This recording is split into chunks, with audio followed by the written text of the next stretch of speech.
rugsėjo 20-22 dieną per lygiadienį kartu su Tania iš Meksikos, psichoterapeutė, psichologė, šamanė, tantros mokytoja, gyduolė, labai stipria gyduolė, kuri dirba su karminėmis problemomis arba su karma, kurią atsinešam iš savo protėvių, iš savo tėvų, iš savo senelių.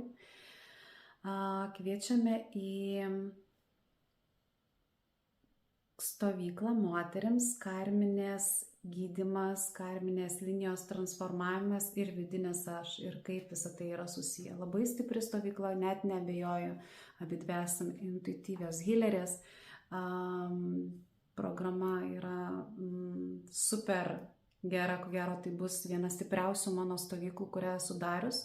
Tania pernai dalyvavo vienoje mano stovykloje, vedė vieną sesiją, buvo be galo stipru, be galo jautru. Šiemet visą savaitgalį vesime kartu draugystėje ir bendrystėje.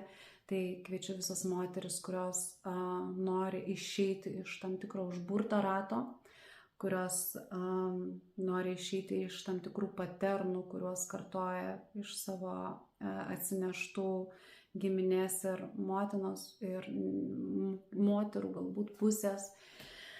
Ir kviečiu visas moteris, kurios nori transformuoti savo vidinę energiją ir pokyčią savo gyvenime, arba tos, kurios nori